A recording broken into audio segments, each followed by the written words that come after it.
Hey guys, I wanted to showcase a little support build that I managed to whip up. It holds pretty well in intense content, and with this build, we will be providing for our team Cure, Restoration, Radiant, Frost Armor, Group Scorching, Special Ammo Gen, Heavy Ammo Gen, Orbs of Power, Damage Boost, Damage Resist, Ability Regen, and we will also be debuffing enemies with 30% weaken spam through the use of an exotic weapon. I made sure to make every single component of this build very easily accessible. So if you are a solo player or you're just new to Destiny, you will have an easy time whipping this together. I will be discussing the build as thoroughly as I possibly can, as well as provide gameplay footage of what it's like to be playing this build in Grandmaster Onslaught. So I hope you guys enjoy. Yeah, let's get right into it. Alright, so to kick things off, we will be discussing the weapons that we're running. First one being the Decatur O2 in our kinetic slot. Decatur O2 is a support frame auto rifle. Support frame gives us restorative charge whenever we harm targets, and then hip firing at allies while the weapon is charged heals them. Rapid healing increases the weapon damage and grants frost armor to the allies. To pair with this, I am running Physic, where rapidly healing allies also grants the intrinsic elemental benefit to us.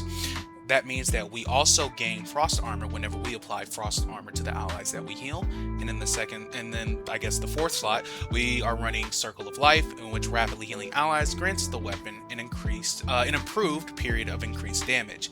Now, since having bullets in the gun is important, we want to make sure that we are running Alloy Magazine, where a faster reload is granted to us whenever the magazine is nearly empty. This allows us to spend less time reloading and more time in the fight, damaging and healing. I am also running Masterwork Handling. Handling allows us to draw our weapons faster as well as put them away.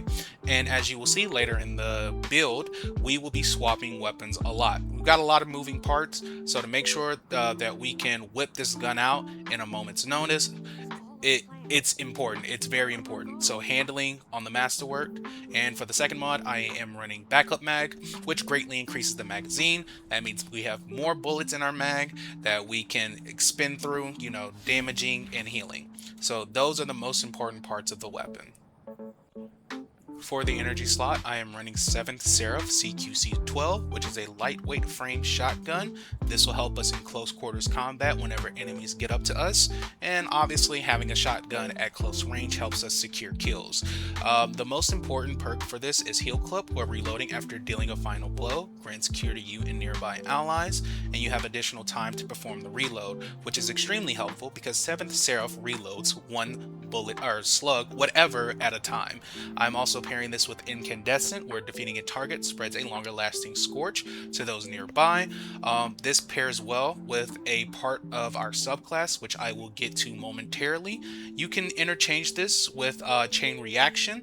However, I'm just going with Incandescent because it has a tighter synergy with the subclass. For the mods, I'm running Enhanced Reload, which gives us more reload speed, and if you can get one with a masterwork on reload speed to fully min-max that reload speed, like I said, it loads one at a time. That is beneficial. However, handling isn't bad either because, like I said, we're going to be constantly cycling through our weapons, so having as much stowaway speed and draw speed on these weapons is always welcome. And for our power slot, I am running Fafnir, which is a linear fusion rifle exotic. This really does well whenever you're fighting bosses or powerful combatants like yellow bars and whatnot. Specifically for its intrinsic trait with Quantum Nova, we consume a portion of the weapon's reserve to overpressurize it, causing it to dramatically weaken targets for a short time. The effect's duration scales with the amount of ammo consumed and is paused while holstered. This is phenomenal. It applies the 30% weaken debuff, which is only accessible through very limited methods, right? I believe there's only 2 weapons, maybe 3 weapons in the game, as far as I know, that provide major weaken. One being the tractor cannon, which I have personal experience with. However, this trumps the tractor cannon because the tractor cannon requires you to be in melee range, or technically shotgun range. The Fafnir allows you to be at a safer distance and apply this major weaken multiple times. And of course, the duration is paused while holstered, meaning that you don't need to feel pressure to use all of it at once. You can just charge it, tuck it away, do your healing, cycling your auto rifle and your shotgun, and then whenever a boss appears or a powerful combatant appears, you just pop out the Fafnir and it'll still be pressurized, and you can go ahead and apply that major weaken, put it away, and because the duration is still there, you can just whip it back out, apply weaken again, and rinse and repeat. That is phenomenal. I do have the catalyst for this, but the catalyst is not important. The only thing it does is that it reduces flinch whenever you aim the weapon for a short period of time. However, I've never been in a situation where my aim has been knocked off so far that I miss a shot with the Fafnir while I'm being shot at, aiming the weapon. So, if you want to equip the catalyst, go for it. It, like I said, at the end of the day, it is technically an upgrade, but it's not so much of an upgrade to where you are hurting the overall quality of the weapon by not having it. So yeah, that's it for the Fafnir. That's the most important part for the Fafnir. For my artifact slot, I am running Hunter's Journal. And in all of my perk slots, I am running Prismatic Transfer. Whenever we cast a super, each member of our fire team with a super type different from ours gains a bonus to weapon damage. I am running Shield Crush, specifically for the Radiant part. Our grenade recharges faster and deals increased damage. You don't really care about the damage, but the faster recharge rate is super important because that gives us more healing grenades that we can throw at ourselves or at our teammates. I'm running Radiant Orbs. Well, while we have a solar or prismatic subclass equipped, picking up an orb of power makes us radiant, and obviously we're solar. I'm running targeted autoloader. While we have an auto rifle equipped, defeating a combatant reloads our equipped weapon and temporarily increases weapon damage, which is extremely important for the Decatur because if we do manage to defeat a combatant, we automatically reload, which spares us the reload that we would have to do normally whenever our mag runs low. And it also increases weapon damage, which allows us to defeat combatants easier. So this just benefits itself twice over. I'm also running counter energy. Whenever a member or us of stuns a champion, we gain energy for our least charge ability. That's always welcome. That means increased recharge for our class ability, our melee, or our grenade, depending on which one is the lowest charged. I'm running energy diffusion substrate. We gain a small amount of resistance to all damage dealt to us by combatants, which is just really good for neutral game. And I am running sustained fire, where continuously damaging combatants or healing allies with an auto rifle grants us damage resistance. So not only will we be getting frost armor from the physic perk for our Decatur, constantly damaging combatants or healing allies will give us further damage resistance, which will allow us to stay in the middle of a fight even longer. This is an amazing perk to have. So in the Warlock subclass, the solar subclass, first thing I'm going to talk about is the super. I am running Song of Flame, which I believe is 100 times better than Well of Radiance, especially because Well of Radiance is a stationary super. Granted, Well is good, however, you have to be in one spot, and in like 90% of the content in this game, everybody is mobile, moving around a lot, either clearing ads or trying to gain different positioning in order to hit the boss in a certain way, whatever the case may be.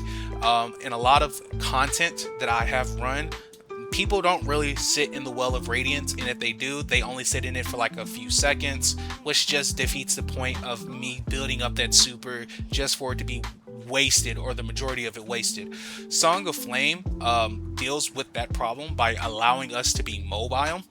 We provide radiant to allies near us. We provide ability regen to allies near us, damage resistance to allies near us, and if our allies are running solar or kinetic weapons, we also allow them to apply Scorch. This is just really really good. I 100% recommend this over Well of Flame. Pretty much in like 90% of content. If you are in a raid, you could probably get away with prioritizing Well of Radiance over Song of Flame, because in most raid groups that I've been in, if we are fighting a boss and the damage phase pops up, people huddle together, so you'll get the full benefit of Well of Radiance. But literally any other content, arenas, onslaught, vanguard, run Song of Flame. It allows you to be mobile with your group, and if you are mobile and you stick close to them, they will always have these buffs: the radiant, the damage resist, the ability regen, the scorch if they have a solar and kinetic. And it also gives you really powerful grenades and melees to help you ad clear. It is insane. 100% recommend Song of Flame. For our abilities, I am running Healing Rift. Obviously, this is a 100% must-have. I have tried running Empowering Rift to give allies increased ability regen and weapon damage, but it just falls flat. It really does. You will get dog piled on by enemies, and people will come and stand in the rift if they need a heal, but once they realize that it's not healing, they look at you crazy, right? So please run Healing Rift. It is amazing for group survivability. For my melee, I am running Incinerator Snap, which gives summons a large fan of burning sparks that explode and scorch targets. This is really good for trying to secure multiple kills with melee final blows, which I will explain why that's important in a little bit. For the grenade, obviously Healing Grenade. Literally, what else would you run? Healing Grenade, okay? Aspects, I am running Heat Rises, where you can fire weapons, melee, and throw grenades while gliding. The grenade part is important because you want to be able to use a grenade in any situation, whether you're gliding, jumping, or whatever. You can press and hold to consume the grenade, getting Heat Rises and releasing a burst of healing that cures nearby allies. For the second aspect, I am running Touch of Flame, where our healing, solar, fireball, and fusion grenades have enhanced functionality. We are specifically focusing on the healing grenade, which improves the strength of cure and restoration effects applied. Consuming a healing grenade with Heat Rises also applies restoration to nearby allies. So these pair perfectly together for a support build.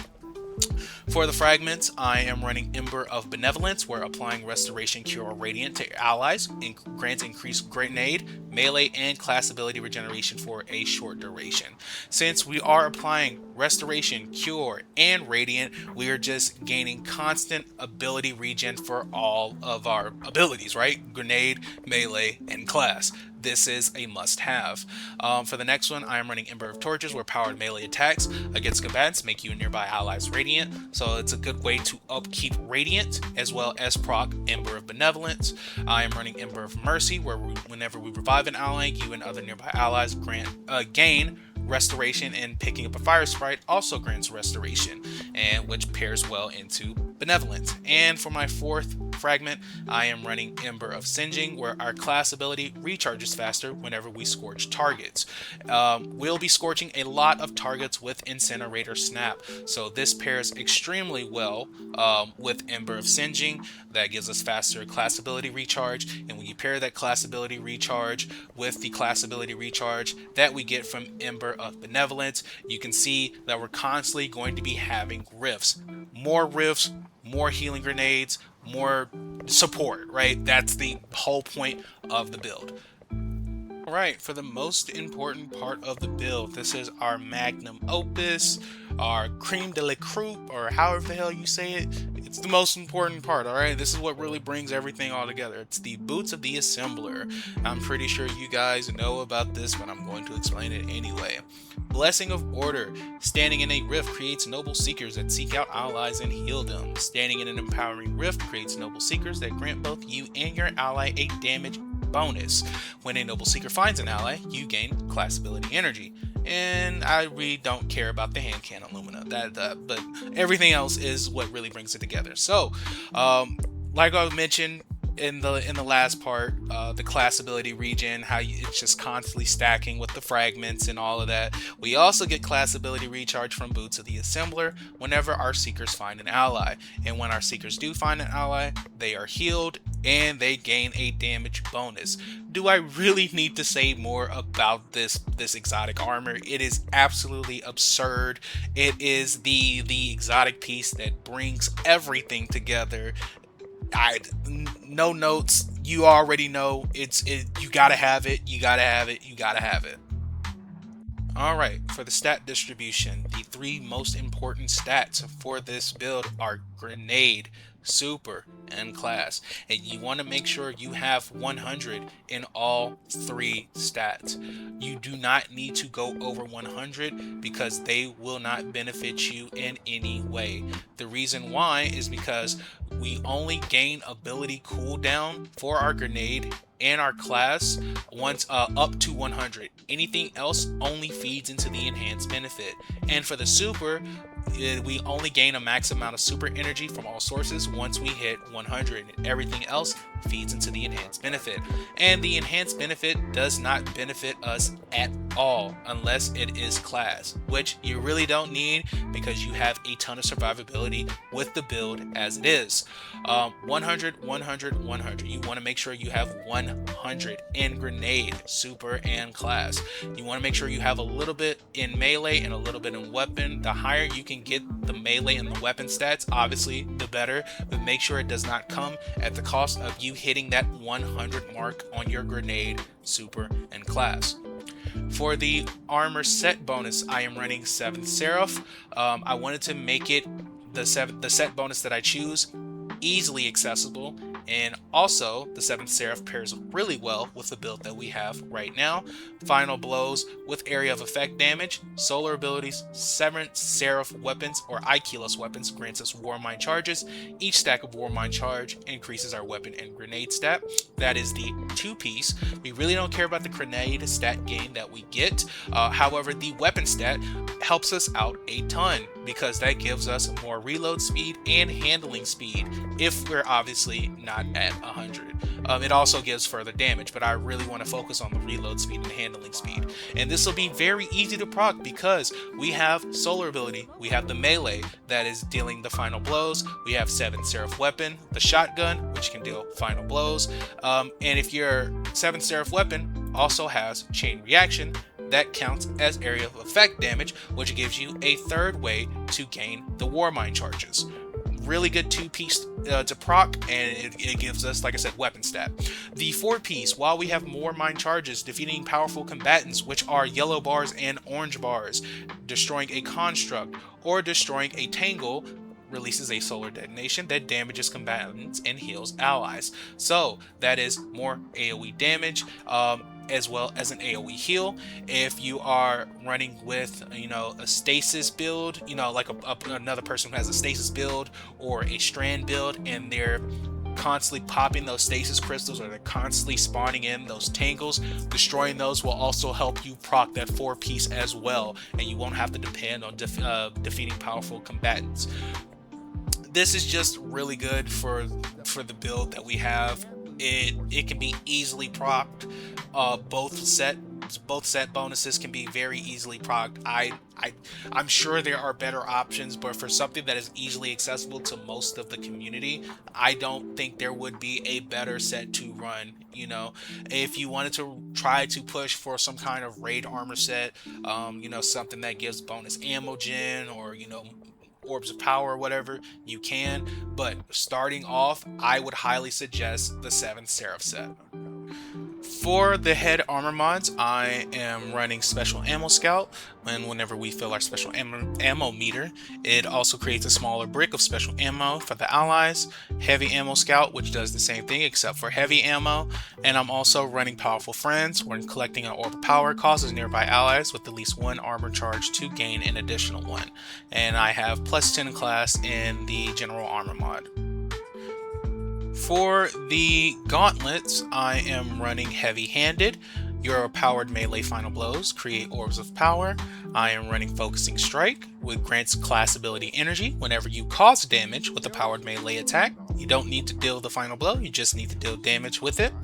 And for the third one, I am running Impact Induction, where causing damage with a powered melee attack also reduces your grenade cooldown. So that's reduced cooldown on our class ability and our grenade, which are both of our primary healing sources.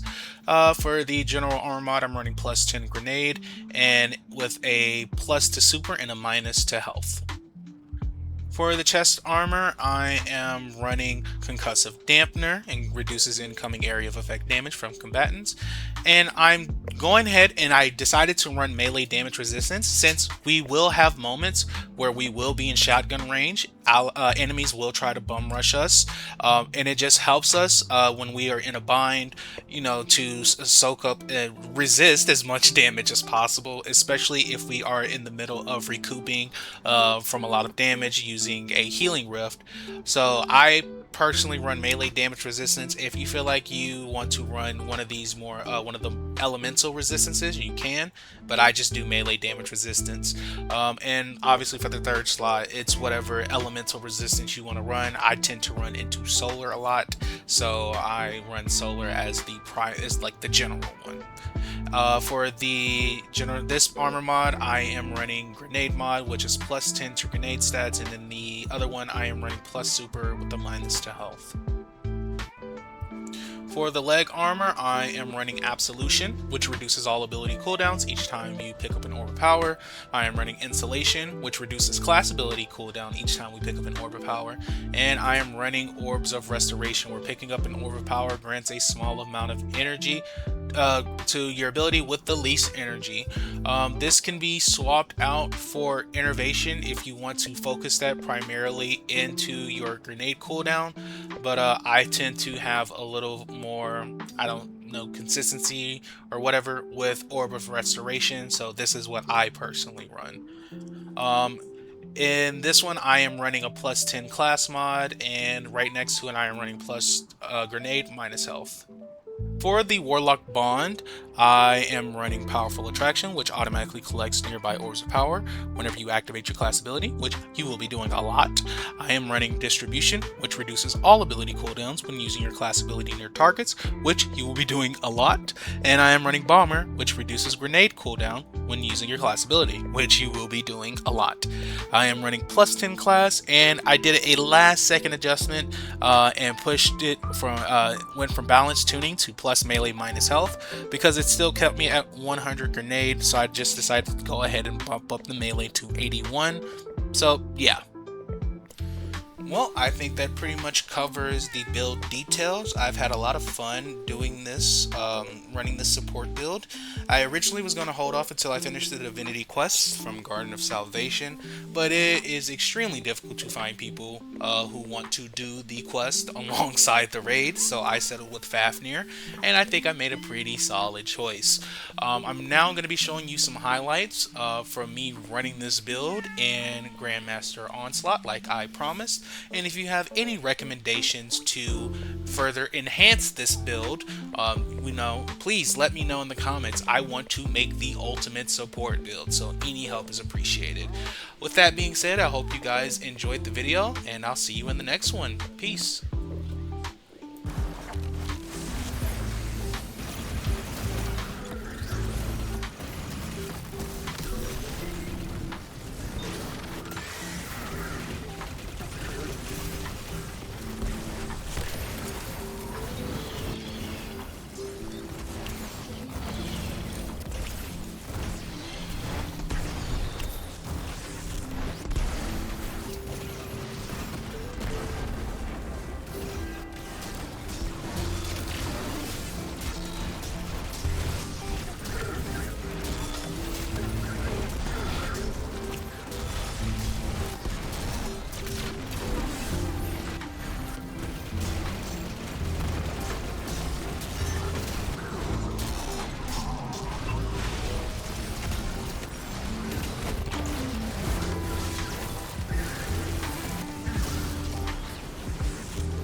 Let's bring those elixirs home.